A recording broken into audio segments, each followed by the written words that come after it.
بسم اللہ الرحمن الرحیم۔ RQ TV کے معزز ناظرین السلام علیکم۔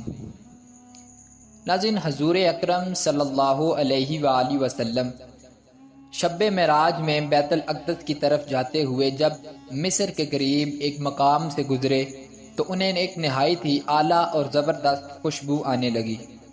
آپ صلی اللہ علیہ وآلہ وسلم نے حضرت جبرائیل علیہ السلام سے پوچھا کہ یہ خوشبو کیسی ہے؟ جواب ملا کہ فرعون کی بیٹی کی باندی مشاطہ اور اس کی اولاد کی قبر سے آ رہی ہے۔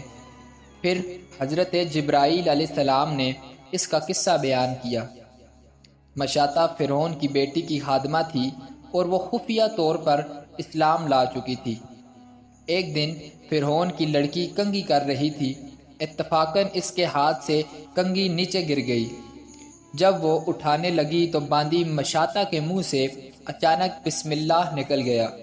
اس پر فرعون کی بیٹی نے کہا کہ تو نے آج عجیب کلمہ بولا، رب تو میرا باپ فرعون ہے، تو پھر تو نے کس کا نام لیا؟ باندی نے جواب دیا کہ فرعون رب نہیں ہے، رب تو وہ اللہ ہے جو مجھے اور تجھے بلکہ خود فرعون کو بھی روزی دیتا ہے۔ فرعون کی لڑکی نے کہا کہ اچھا، تو میرے باپ کے سوا کسی اور کو رب مانتی ہے؟ تو اس نے جواب دیا کہ ہاں، میرا تیرا بلکہ تیرے باپ کا رب صرف اللہ ہے۔ شہزادی نے یہ بات فرعون کو بتا دی۔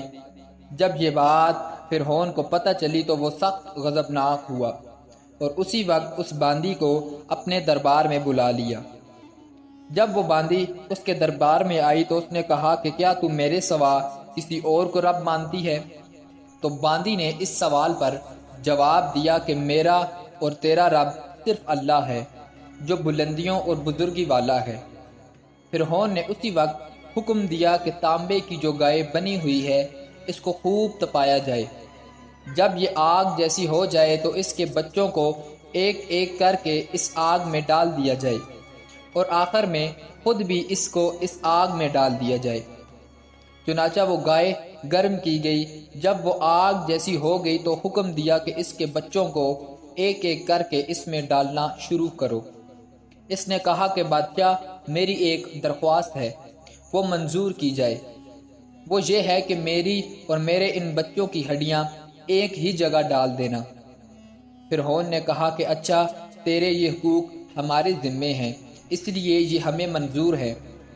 اس کی دونوں بچیوں کو اس کی آنکھوں کے سامنے آگ میں ڈال دیا گیا اور وہ جل کر فوراً راکھ ہو گئی۔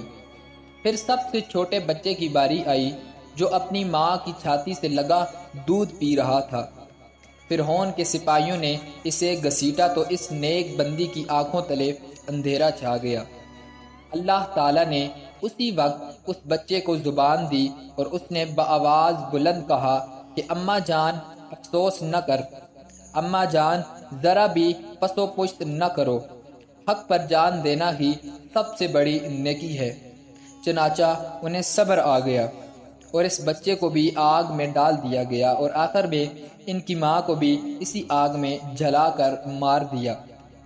یا رسول اللہ، یہ خوشبو کی مہکیں اسی جنتی محل سے آ رہی ہیں۔